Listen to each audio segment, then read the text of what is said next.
नमस्कार शेतकरी मित्रांनो, आजच्या आपण ह्या व्हिडिओमध्ये आपल्या शेतीसाठी संकरित बियाणे आणि रासायनिक खतं खरंच ह्याचा वापर गरजेचा आहे का हे बघणार आहे.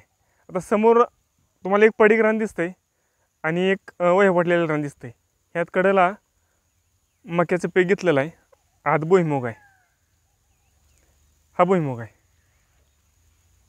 आणि हे पडीक रान आहे, शेजारी उकिरडा आहे आणि उकिरड्यावर उगवलेली काही वेगवेगळी रोपं तुम्हाला दाखवतो, झाडं दाखवतो.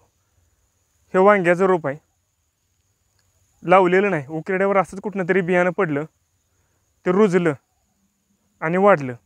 म्हणजे मातीनं रुजवलं आणि आभाळानं पोचलं अशी अवस्था आहे आणि त्याच्यावर आता माणसाची जमात पोचली जाणार आहे.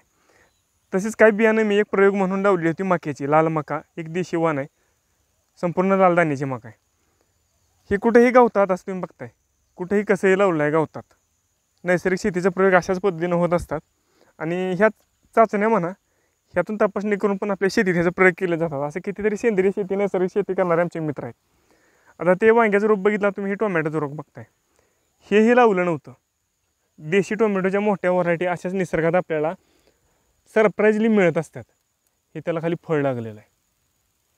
म्हणजे आज तुम्ही चेरी टोमॅटोसारखी छोटी देशी वाण बघितलं असेल टोमॅटोचं, हे तसं नाही, हे मोठे टोमॅटो आहे पण देशीच आहे. त्याचबरोबर इकडं मका आहे, साधारण 1.5 महिन्याची मका आहे. ही कुठल्याही प्रकारचा रोग नाही, तांबरा नाही, करपा नाही, काही नाही, सरळ वाढली. ती मका बघा, ती मका टोकून लावली आहे. टोकून लावताना रासायनिक खताचा वापर केलेला होता. सुरुवातीला जोमात वाढली, पण पुन्हा मध्यावर आल्यावर स्पीड कमी झालं आणि साधारण 4 ते 5 फुटाच्या अंतरावर सरासरी ती मका थांबली. काही ठिकाणी उंच आहे, काही ठिकाणी 3 फुटावरच आहे. ते दूर दिसते आपल्या समोर, ते हत्तीगास आहे, नेपियर, पूर्ण काळं दिसतंय, तेही बघणार आहोत आपण. म्हणजे उकिरड्याच्या कडेला वाढलेले आहेत आणि हा उकिरडा आहे तो चालू शेणाचा 1 वर्ष उचललाच नाही. म्हणजे शेतकऱ्याला आपल्या ग्रामीण भागात आडवाडवीची आडवायची जी गोष्ट असते तशा पद्धतीमुळे वाट नसल्यामुळे हा उकिरडा तसाच राहिला आणि शेणखत तसंच राहिलं. पण त्याचा फायदा असा झाला की ते पूर्णपणे कुजलं. आता हे जेव्हा शेतात टाकेल त्यावेळेस त्याचा वापर तात्काळ होणार आहे, हुमणी वगैरे लागण्याचा प्रश्नच उद्भवत नाही. पण त्याच्यावर हे पिकं पोचली गेलेली आहेत. म्हणजे आजच्या काळात आपण रासायनिक खताचा भरमसाठ वापर करतो आणि संकरित बियाणं वापरतो. कशासाठी? तर कमी वेळात जास्त उत्पन्न यावं म्हणून. आता त्याला सडेतोड उत्तर आहे माझं, ही देशी बियाणे तुम्हाला आता दाखवतो. इथे तुमच्या संकरित बियाण्याच्या आणि रासायनिक खतांच्या तोड आहेत आणि त्याच्यापेक्षा जास्त उत्पन्न देणारे आहेत. सहज उगवलेलं बियाणं कोणी लावलं नाही, काही नाही. गवतात आहे, गवतामध्ये किडींचा पण प्रादुर्भाव जास्त आहे असं सांगितलं जातं.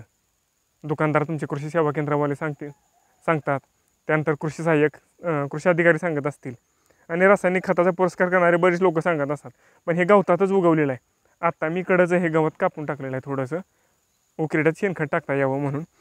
पण ह्या किडींच्या, तुमच्या म्हणण्याप्रमाणे जे किडीच्या आगारात गवतात हे उगवलेलं रोप आहे, देशीच वाण आहे, काटेरी वांग, निळं काटेरी वांग, आपलं जे पारंपरिक बियाणं आहे ते असंच गवतात उगवलं उकिरड्याच्या काठावर आणि वाढलं. कुठल्याही प्रकारची त्याच्यावर रासायनिक फवारणी केलेली नाही आणि बियाणं तर देशीच आहे. बघा तुम्ही, कुठल्याही शेंड्यावर शेंड्याळे दिसणार नाही. वांग्याला आणि टोमॅटोला जास्त प्रादुर्भाव काम करणारी सुरुवातीच्या स्टेजमध्ये असते ती शेंड्याळे, ज्याच्यावरून तुमचं पिकच उद्ध्वस्त होत असतं. पानं बघा तुम्ही किती तजेलदार आहेत, आकार बघा त्यांचा किती मोठा आहे. बघा ही छोटं पान दाखवतात, ही मोठे पान बघा. सुरुवातीला जर उगवलं त्यावेळेस जुनी पानं तर 3 हात रुंदीची होती आणि भयंकर फुटवा. 1 ते 1.5 महिन्याचा जो रोप आहे आणि फुटवा भयंकर. आता त्याला फुलं यायला लागली आहेत. म्हणजे शुद्ध बीजापोटी फळे रसाळ गोमटे म्हणतात त्या पद्धतीची ही आपली पारंपरिक शेतीची पद्धत होती. आणि हे लाल मक्याचं बियाणं आहे, हे बघा गवतातच लावलेलं तरी त्याची वाढ बघा. आणि जे थोडं उकिरड्यावर होतं त्याची वाढ भयंकर झाली. वाण देशीच आहे, संकरित नाही. त्याची पानं बघू शकता, कुठलीच कीड नाही, कुठलीच नाही. पानं कुरतडणारी आळी नाही, नाग आळी नाही, करपा नाही, तांबेरा नाही. आणि पानाची रुंदी बघा तुम्ही, मी हात दाखवतो असा ठेवून, हां बघा, पानाच्या एकाच शिरेवर माझी 3 बोटं बसतात आणि संपूर्ण पानाच्या मधोमध हात ठेवला तर दोन्ही बाजूला 1-1 बोटाचं अंतर राहते शिल्लक. म्हणजे 7 बोटं बसतील एवढ्या रुंदीचं पान आहे आणि 1 ते 1.5 महिन्यात हे कालावधी आहेत. त्याच्या बुडक्यापासून तुम्ही बघा मुळे किती मजबूत आहेत, त्याचं खोड बघा कसं आहे, पानाची रुंदी बघा आणि पिकाची उंची बघा. आत्ताशी पोटऱ्यामध्ये अजून तुरा टाकलेला नाही आहे मकानं. दुसरं एक ताड दाखवतो तुम्हाला शेजारचं, त्याची ही मुळं बघा, पानाची रुंदी बघा, खोडाची जाडी बघा. आणि हे आत्ता पोटऱ्यातनं बाहेर पडलेलं आहे. याला आता फलधारणा होईल आणि कणीस हे लागेल. त्याचबरोबर आहे ही एक देशीवान नवीन उगवलेला आहे. आता ही मुगाचा आहे का उडदाचा आहे ते काय कळत नाही. उडीद आहे साधारण, उडीद आहे का देशी मुगी जुन्यातली आहे ती काय माहीत नाही. कारण मला बरीचशी अशी निसर्गात शेतीत सरप्राईजली बियाणं मिळालेली आहेत. म्हणजे मी ठराविक जागा अशी सोडतो त्याच्यावर गवत वगैरे लवकर कापतच नाही आणि त्यात मला एक दुर्मिळ वनस्पतींची बियाणे आपोआप मिळून जातात. असं मी वर्षानुवर्ष करतो आणि ह्यात मला आजपर्यंत अनेक देशीवान टोमॅटोचं देशीवाण मिळालेलं आहे, उडदाचं देशीवाण मिळालेलं आहे. जे आणि आज आपल्याकडून महाराष्ट्रातून जे मुगातली एक देशी वाण होतं, मुगी ज्याला म्हणायचं, ते वाण नष्ट झालेलं तेच कदाचित हे आहे. ते एक मला आता सरप्राईजली मिळालेलं आहे आणि बऱ्याचशा औषधी वनस्पती पण मिळालेली आहे.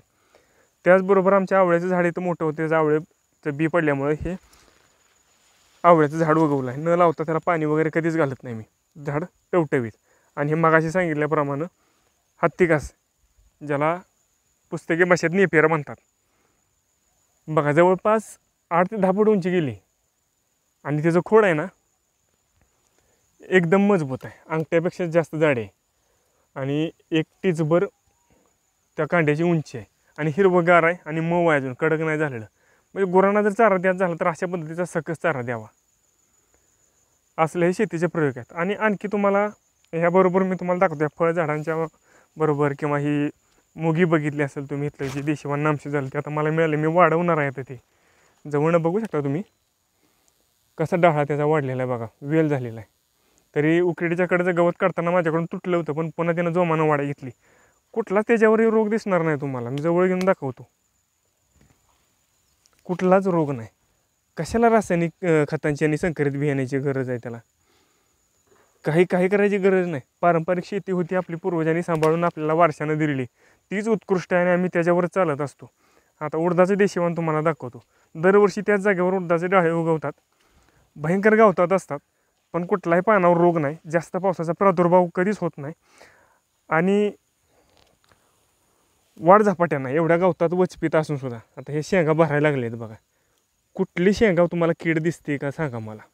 अजून हिरवी शेंगा आता त्याला काळपटपणा यायला लागलेला आहे. हे उडदाचं वाण आहे बा, कुठं रोग दिसतोय? काही प्रॉब्लेम नाही. अशा पद्धतीचं हे आमचं नैसर्गिक शेतीचा प्रयोग आहेत. आता आणखी तुम्हाला मका दाखवतो. हे बघा ती मका किती गावतात आहे बघा, आहे का? लाल मका आहे. कुठं त्याच्यावर रोग दिसतोय का बघा? ह्याला फक्त जीवामृत 2-3दा टाकले, ती पण थोडं.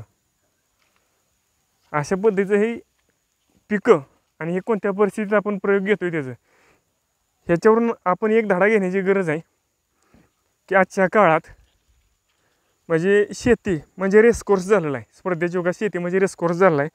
उत्पन्न वाढवायचे आणि आपण सधन व्हायचे, पण ह्या नादात आपण आपल्या कुटुंबाचं आरोग्य धोक्यात घातलं आहे आणि घरामध्ये मधुमेह, गुडघेदुखी, डायबिटीस, कॅन्सर ह्याच्यासारखं रोग विकत आलेला आहे, महाग पैसे देऊन, लाखो रुपये देऊन.